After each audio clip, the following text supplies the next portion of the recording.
My name is Johnny Häusler. I spent a long time, way too much time on Twitter. Everyone's laughing. And I think my first tweet was 2007. Republika, Republika, Republika. It's crazy, like 17 years ago. We have a great panel today. I think I know all of you through Twitter, through social media, and the two of us know each other the longest. Patricia, you want to start and introduce yourself? I think we still have to breathe a bit from just... Yeah, I'm Patricia Camerata. I'm an author, a podcaster, and a blogger. I can say that here. I often get introduced as a blogger in the context of equality, and no one knows what a blogger is, but yeah, I think that's enough as an introduction. And your handle in almost all of your channels, are you still blogging? Yeah, again, you're motivated to publish on your own platform where you can set the rules. And yeah, that's why I started more or less under the handle Das Nu. Everyone says blog more, write on your own platforms. But it is difficult to get the publicity when you don't have one central place, Twitter, and say, hey, I wrote something new. Well, getting new people is actually hard, but a surprising amount of people still use RSS feeds and readers. And if you have a panel of people that already know you, they come back. You notice it when you have subscribed to something. For a while, nothing happens, but then, something new, and then you start reading again. And other than that, just have accounts on all platforms and push your content there, and then the people come. So I ask you, what did you love about Twitter and how do you feel about it? But let's first do the introduction. You're all sitting like chickens on a fence. Well, I'm an expert to say sayings badly, like sitting on your hind legs or something. Dirk, short introduction. Well, I'm Dirk van Gelen. I'm a blogger and a journalist. 2007, when you published your first tweet, one didn't think that was it. Now it's the goal to reach one. I have a Twitter handle that's called DVG, and I cry over the fact that it's paused for now. But I'm forced to be an optimist. Maybe one day it'll be back. Maybe a Frank McCourt comes and buys Twitter and creates all that we're dreaming about on all the stages of Republika. But for now, it's paused because I don't want to publish for reach, but for relevance. And there, this matters. And Twitter, it's not done anymore to post there.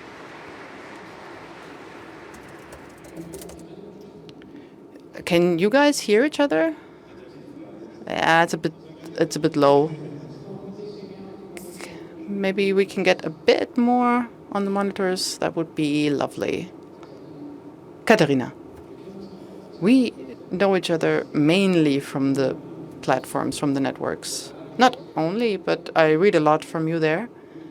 And I'm always stunned when... maybe just introduce yourself in 280 characters. My name is Katharina Nukon, and I am, I think, since 2009 at Twitter. But, of course, by now I'm on all other platforms. I'm also on Mastodon. 31,000 people follow me there. And I have to say, that's a community I love a lot. I value them a lot. And I like what they do on a technical level. And other than that, well, I write books. An analog access to the readership. Sure, there are people who read ebooks, but a lot of people that read my things actually go to a bookstore classically and buy it. And, of course, podcasts. And I have to say, also through this whole change at Twitter and other platforms, I realized how important ownership of your own feed is. I never have to be afraid that a platform tells me, no, you're only reaching a fraction of your audience, or pay money so that you can reach anyone at all. So I have to say, it was great that I didn't make myself dependent on any one platform. Yeah. I am at Twitter since 2009, and like you, Dirk got me into Twitter. I remember at journalist school. I remember that.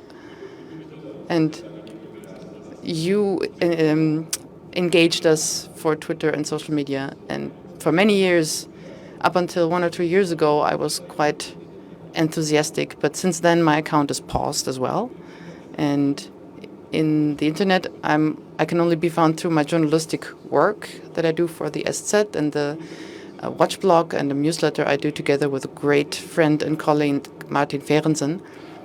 So I publish there, and I feel like most of you, I miss my digital home base, because Twitter was my home for a while.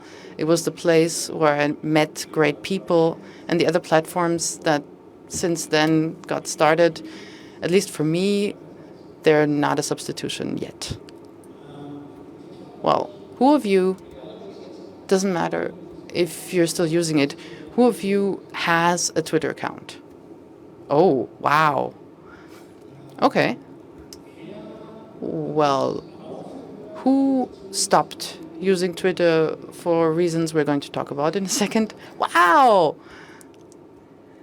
Okay. And who of you is really annoyed that Twitter got so bad? Haha. Well, that's why we're here.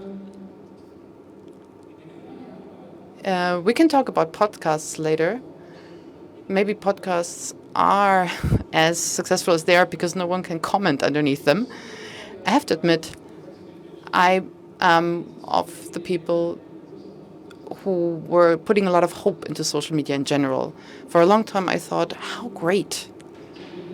People can exchange freely, learn from each other, and I can say, oh, look at that, in different countries, things are different, and so on. And I developed a lot more empathy.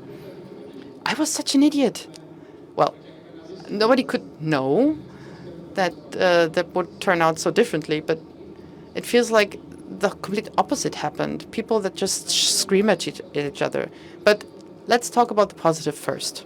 Tell me, what did you like about Twitter so much that made you say, I'm going to spend another half hour there? Just let's talk with each other, not do single interviews, just talk. Well, for me, it was like a kitchen of ideas that was open 24 hours. And I could always find like-minded people to the greatest topics. And it had a lot of playful aspects. I was enjoying it a lot. I spent hours, evenings to follow hashtags like Duck, Connie, for instance, that amused me a lot. And I felt that was beautiful. And being seen amongst each other, that's what I miss so much. On the other platforms, I have contact to others that write. We exchange content, but on Twitter it was more like, since you could read replies and people could relate to one another, that you actually had a circle of people and interrelatedness. That I miss.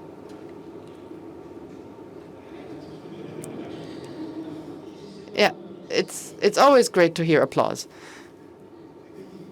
Well, I given content applause. I think social media, the promise that the internet gave and that you brought up again, I'm not as pessimistic as you were. The promise that the internet would connect people and would make us better together. That sounds a bit corny, but that promise was that social media would bring that into practice. And with a lot of things, in the beginning, a few people misused it intentionally. A few things didn't work as they should. We talked about replies, how hate is spreading in social networks. A lot got condensed, but the general idea of networking, of being in contact, you can see it here. A lot of people are here, and the Republika would not have grown as much if it wasn't for the internet or social media. Alone for that, social media is great that we can see each other there. That this exists, we learned that through social networks. And like every generation that gets such a gift, we didn't learn how to deal with it. And the next generation is learning it a lot better. We can see that already. And our task now is to transfer that, because I'm glad you guys are pausing your accounts. We should set a signal that our chancellor is doing that as well and not publish things, and that he has his own website where he can just publish things. That we take it back and say it's not normal that the chancellor is on 4chan with his content, because the reach is biggest there, because reach isn't the only topic, especially with a platform where no one can check objectively if the numbers are even genuine. About taking back, over 10 years ago, there was a try through Reclaim Social Media to get content back on your own platforms. Maybe start there again, because I thought that was quite attractive to go through the different platforms and get it onto your own and then see how it flows together. Yeah, I'm embarrassed. I didn't check whom of you is still active. I am not. Since like 4 or 5 months, I have to check. At some point, I couldn't stand for it. I had a bad conscience. But yeah. But I notice I ignored it for a lot of weeks, and still now I notice. I always thought Twitter was like a seismograph for societal topics, for topics in media. And now, when I look into it, I'm aghast how bad it actually is. Starting with Musk, but I get a bad feeling immediately. That's astounding. But if you're checking for specific topics, I realize a lot more is still happening there than on other platforms that other people try to use. But I didn't ask you guys, are you still using Twitter actively? Well, I still have my account, but I use it a lot less than I used to. I made a break for a while. I don't even know for how long. I didn't post anything. And the motivation on my part was made up of 2 parts. The political aspect, I think it's quite problematic that a billionaire who is quite obviously right-wing can just buy a platform where a large part of the political and journalistic debate is happening, and just starts to put right-wing content, plaster it all over the walls, and tell everybody who was excluded from the platform can come back. Check what this does to the public debate right in front of elections. I didn't want to be part of that. But in the meantime, every now and then, I still posted things around Elon Musk, anti-Semitism, right-wing content, because the people still are on those platforms. A lot of politicians are still there. A lot of journalists are still there. And I couldn't fully pull out of it. But I have a policy that's quite clear, that I try to post my content on non-toxic platforms as well. So people can say, I still follow Katharina because I like to see what she's doing, but I don't want to do that on X anymore, but on Mastodon or on any other place. And that's my way of dealing with it. And the other reason wasn't just politically, it was private.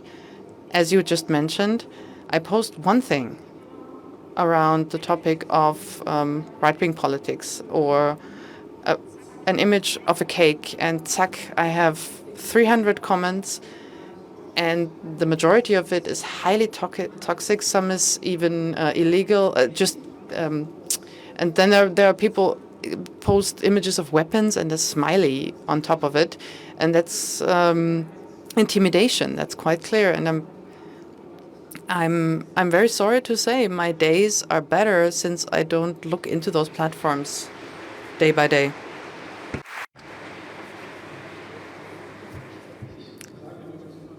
I say Twitter still, right? Yeah, Twitter's dead. Twitter's not existent anymore. That's part of the truth. I can't say X for it. Maybe that's the good thing about Elon Musk, that he's letting us use the name, and Twitter is good, and stuff that's happening now, it's not part of it anymore. Do you still Twitter, Simon? No, I don't do that for a long time already. My usage of Twitter is a little different. There's my private account and the journalistic one, and the private Twitter use ended like a few days after Elon Musk took the platform, and everything that was fun to me, that doesn't make me happy anymore because of the reasons we talked about. I never really announced it officially. I'm pausing. I just stopped. But I got the feeling that a long time as a journalist, I wasn't able to replace it. It's still relevant, or used to be relevant. It took a few months until I was off it, and then there's a 7th October where I felt, okay, especially in the international discourse, what kind of discursive relevance this platform still has. And there has been those discussions in Germany about anti-Semitism and everything, and that basically made Twitter impossible for me, because I realized when I started to read the timelines of people I know from the internet or the real life. I read them and I tried to find out, did they say something strange, and I don't want to be that person. And this debate was really uncomfortable for me, and I don't spend any minute there anymore. It's a really interesting aspect you said. I found out, I'm not sure if it's on TikTok as well, especially since I'm doing the TinCon, I have to follow TikTok, but I don't do that. It's after Snapchat, the next platform where I say, okay, I'm out. But the young team does it. They're watching it. I don't know if it's on TikTok like that, but on Instagram I can see that there's a trend that bigger names, influencers, are forced to say something about the Eastern conflict.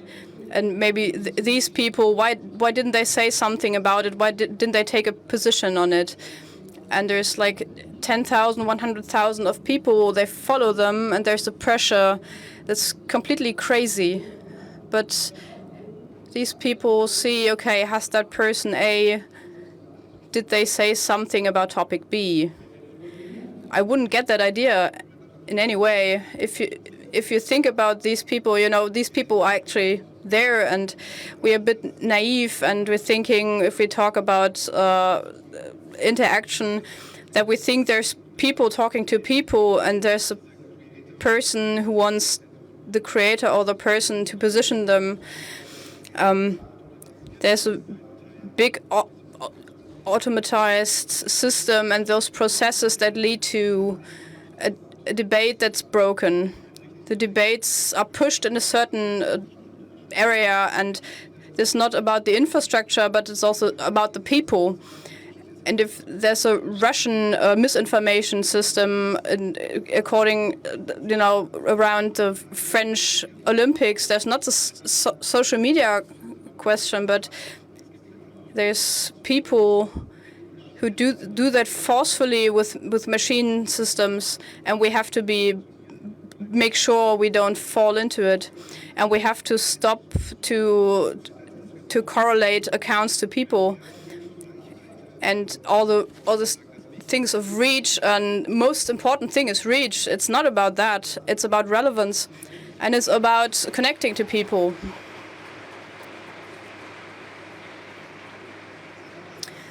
It's also about content impulse. What's all about, having content just connected with bots, and I don't understand the concept of reach. Maybe that's the worst lie that social media platforms gave to us, that there are followers and they mean anything. I imagine a number and I have the most of it, and you have to fight for it as well to get it. It's just a perfect money model. We have agencies that don't do anything else than following my currency to tell me what to do. And in the end, I figure out, okay, that doesn't matter. It doesn't play a role how many followers you have or you don't. It's an algorithm that can be played in a different way, in a different situation. We have to get this out of our heads, and we have to untrain that.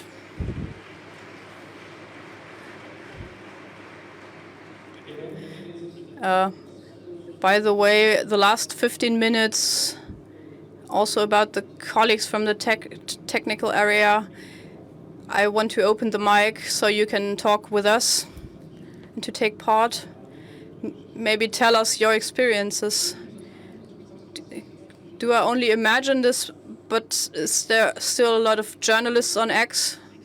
There's a lot of journalists on X, and I feel that when I get media requests by DM and I only reply with a delay because I'm not there anymore and not every day. It's got something to do with other platforms opening DMs, and that other platforms aren't used that much. And I think that's sad, because I'm asking myself, you have a reach on that area, and work-related stuff, I'm kind of dependent on it. You have your contacts where you can just write DMs. Yeah, okay, I don't answer that quickly, but others do. And there's also about research of international discourse. It's a quote machine. I have a statement of many politicians just in a quick second, which I can quote. And I guess you have to change the way you work, because I'm not using this tool anymore, but the fact is that Blue Sky and other platforms don't have this international aspect. I came to Twitter on a different reason, because I wanted to connect with political people. It's about net blockings, and not only in Germany, but also I wanted to see what the discourse is in other countries, and I don't see that so much on other platforms. I can say that as well, yes. It's really difficult when it comes to journalistic work to get free from this, because you have a certain reach, and I know, okay, where and how I can find experts on a certain topic. And sometimes on X, I get a quick first insight on a topic and relevant knowledge of certain people, that it's thematically dependent. In certain topics, it's still the easiest way to get information, but I realized that it was a process. But I'm pretty safe that the work I do now doesn't get any worse or less relevant than 2 years ago. I didn't spend a lot of active time on Twitter, but I searched directly and I looked up a few topics and what does the crowd say on this topic. And you have to kind of change the way you work, but sometimes I just call people. It takes a little longer, because even if it's people from USA, it takes like 1 or 2 days until they have time for me. But I think the journalistic product doesn't suffer from this. Do you believe it's easier with threads? Well, for a few topics, maybe, yes. Like US, social media, tech discourse. A lot of things are on threads, at least in the niches where I wonder about. But even there, you have to look from depending on the topic. Yeah. Meta isn't Elon Musk. I don't want to put that on the same level. It's a lot better. But do we really want to just go there out of desperation to the next platform where we don't know as well how it's going to look in 1 or 3 years?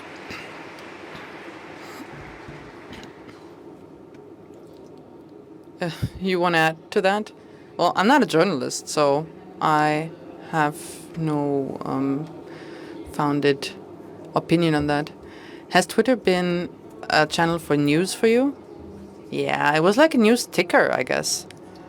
It was a system which would direct me into the different platforms to see what's relevant right now, what's happening. But the content in and of itself was always outside those platforms. Did you ever... Let's go back to the times when it was still okay. Even there, I want to hear your opinion. With Elon Musk, everything got really, really bad. But even before that, it wasn't all that good anymore, was it? Well, it was a different dimension.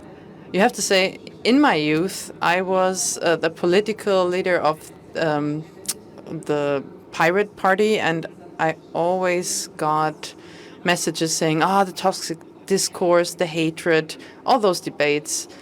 And they were public on Twitter. And honestly, in all this time, I never blocked a single person because it never was necessary.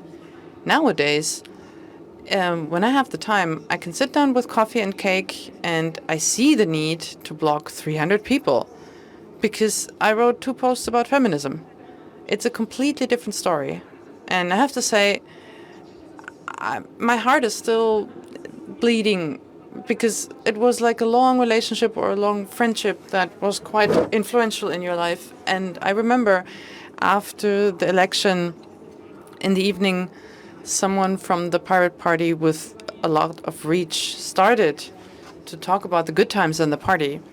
And like a snowball effect, there was my whole timeline was crying, and people would put the most private stories in. Remember the election campaign in Hessen at 3 o'clock at night, someone's dancing in the pub. We have those discussions, and you realize it's political, it's private, it's our living room for the community, or at least parts of it. And I will never get that back. That hurts me deep in my heart, but it's gone. It's like a person that has changed that much that you say the friendship we used to have can't be anymore because the person isn't anymore.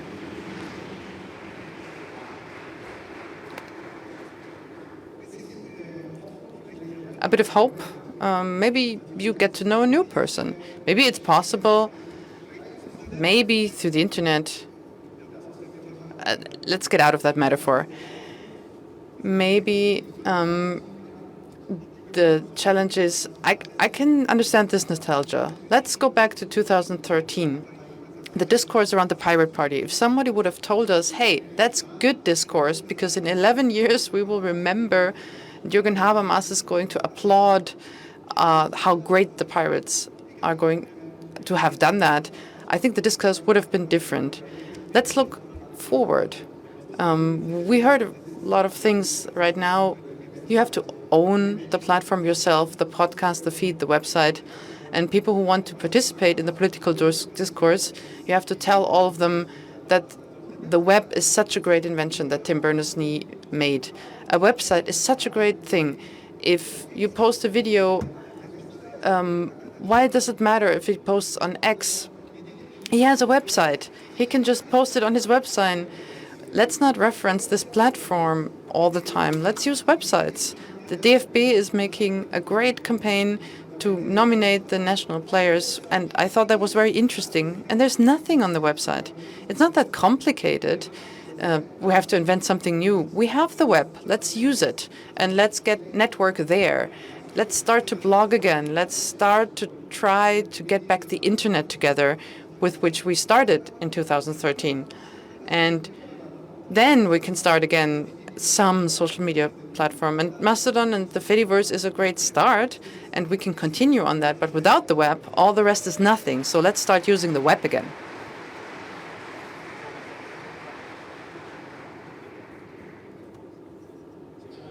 Now we have Mastodon. We mentioned that a few times. Blue Sky, Instagram. Instagram. I pronounce it Instagram. It's Instagram. Insta. Snapchat, TikTok. Are you using that? Actively, I mean, TikTok?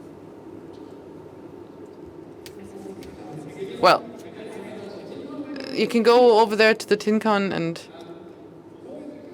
where do you feel best at the moment regarding the social media aspect? You're right with your plaidoyer for websites and blogs, and I hear it. I hear the plea since 10 years at the Republica, and I did it as well. But where do you feel best currently in social media? Can I say something about my plea? You also have to remember to eat healthy and do sports. It's not such a problem that you had the New Year's resolution and you didn't do it. Let's just try it again. I think for me, actually, let's start another way. If we don't talk about newsletters, because the feedback we get through our newsletter is awesome.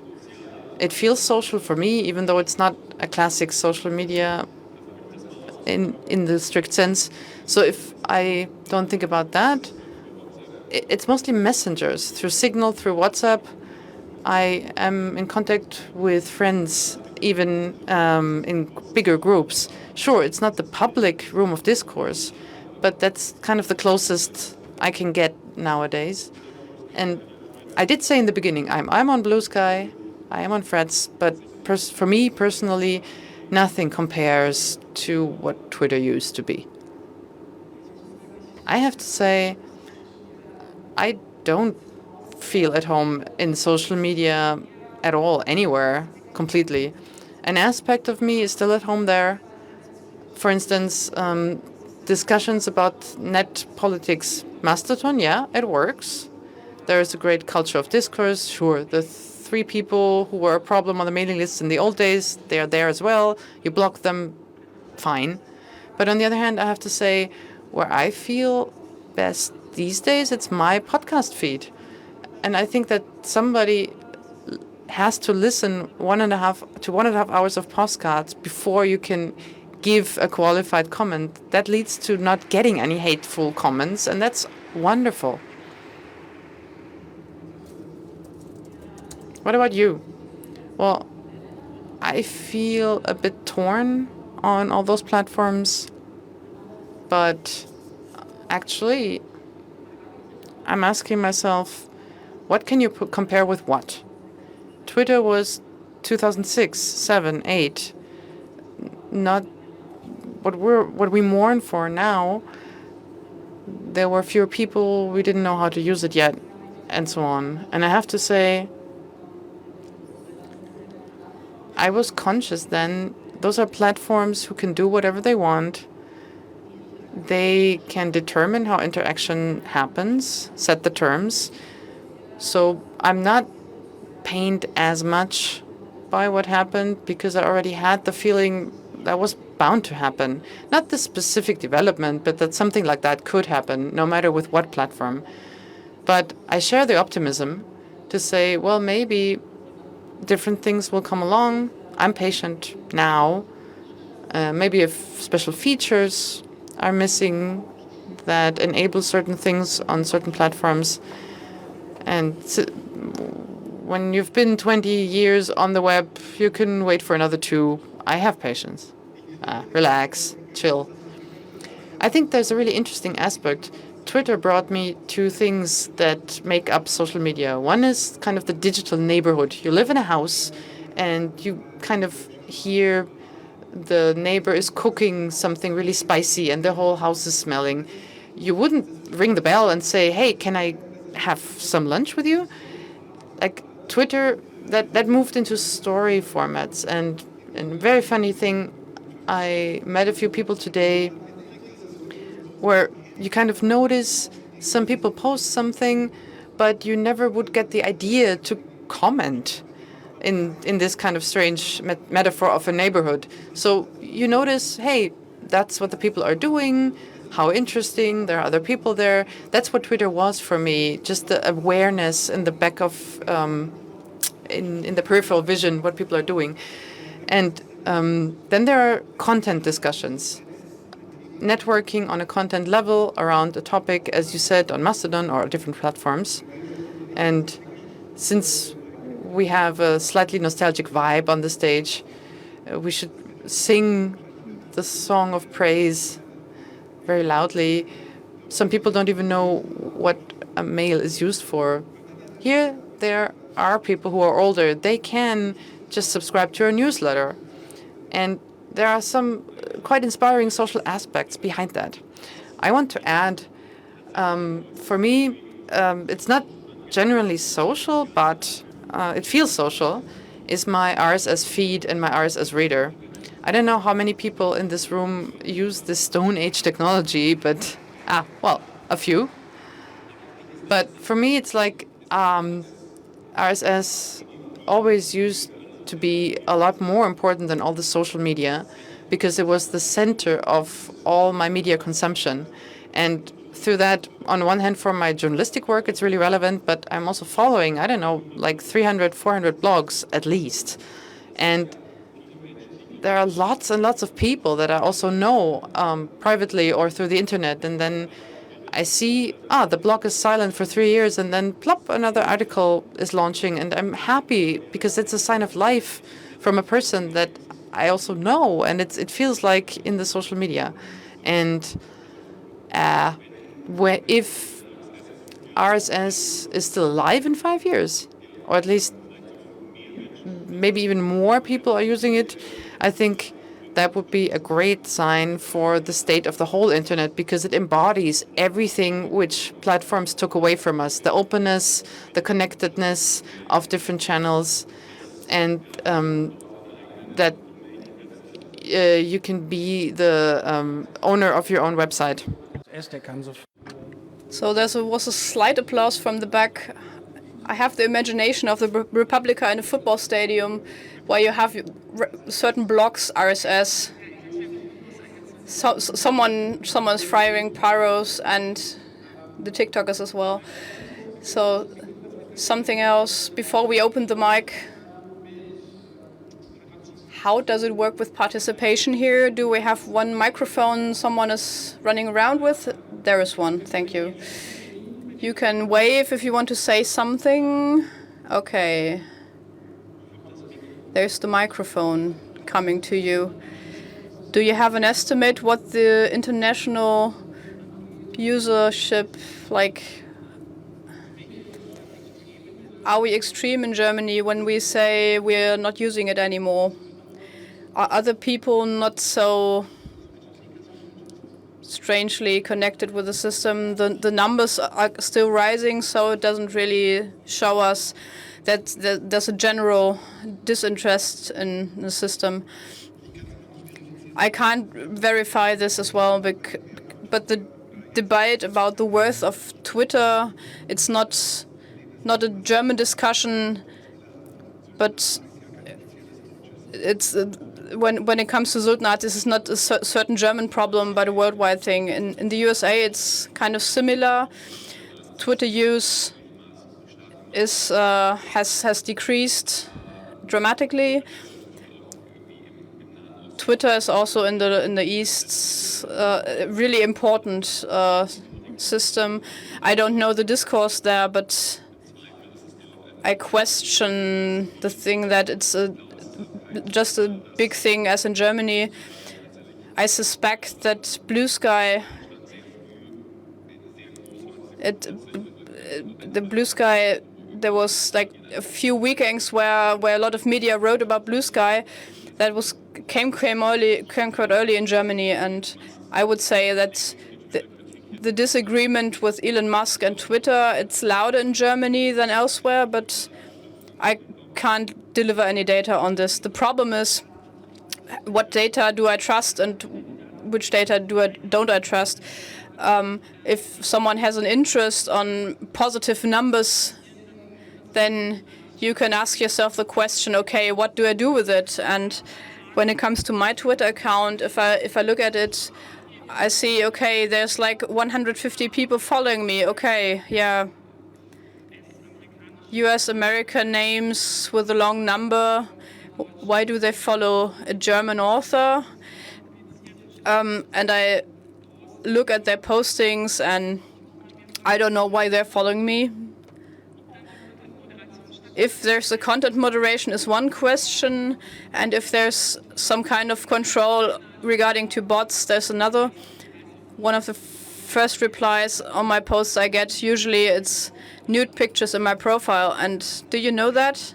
I mean, all these sex bots, it's became massive in the last months. And I ask because of a different aspect that Twitter, in an international way of view, Twitter does have a different worth in other countries for people to connect with each other. But I promise to open the mic.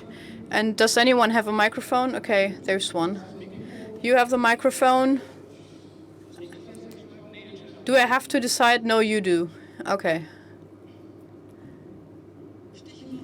Well, the word generative AI, I know many people who don't write their post themselves. They use it in a basic version, ChatGPT and stuff. How do you see the quality that can change when it comes to content explosion that's to be expected from this? I hope it's completely great that not any post has to be made by a human. When there's so much content, that we question if any account is a person, and do you believe this? And you have to authenticate for this, and it's on using different systems than the blue $10 check mark on your profile. When it comes to disinformation strategies, it's a gift, and it's not only possible to use text generators but also images. But I'm pretty sure it's going to be used massively. I think the more timelines are put together algorithmically, that will be used, because in the moment where I usually only see content from people I know personally or from the internet, it's a lot easier to verify, is this real content from the person? And I sometimes can see that, okay, are these people that are using generative AI and put them in the internet? And if 80% of my feed are put together by weird algorithms, it's a lot more difficult. So I guess these dynamics, AI and more people using AI to generate content, and also platforms using algorithms to deliver their content, it's difficult. And I also think, okay, what's the standard setting? Because we know from different settings that the standard setting from the feed is usually not changed by people because they don't know about that. Here in the front. Thanks for your very personal please not using Twitter anymore. That goes directly to Simon and Katharina. How is this discussion led in your journalistic areas? It's also kind of the question, how does media use this or not using it? It's an inverted network effect. Many people, especially, for example, also the media actors say, okay, we would go out if others weren't there anymore. And it's like a chicken and egg problem. You should plea to the public and all the actors in the public that we also finance the ministries, the campaigns online. Just post it on Mastodon or make it easier to put it on your website. That would be a good starting point, and media can follow. The research thing Simon is also saying that tops up. How do journalists use the platform and how does media behave? There's different publishing houses. We set up this connection to the CMS and everything's good. Okay, all posts are posted automatically. The time where you wrote tweets manually, it's back, and it's quite a short amount of time you use. And some people still might click, so So you are responsible for what you do, and some just don't see that, and it's difficult for me as a single author. I'm not going to a set to go to the head of authors and to say, okay, we have to change that. And if you're talking about public people, especially, for example, public broadcasting, I think not really big companies step back from Twitter, but it would be a good signal. I didn't want to take your microphone, but okay. Was that... There's MS Pro, maybe? Maybe the microphone... Okay, there's a lot of people. Okay. Who goes first? Okay. If I look at the title of this event, it's about being lost on platforms. My question I had when I read this was, are there ideas and a perspective from the stage or the house, if I think about platforms, we as a society and a worldwide society, and also generations who are spread on these platforms, what is the perspective here? Will there be any connecting points for this platform, for this course, and what's the perspective of these different platforms? Interesting aspect, but we're kind of old school on this panel. Did he just call us old? Well, no, I didn't. Old school, it's like hip-hop slang.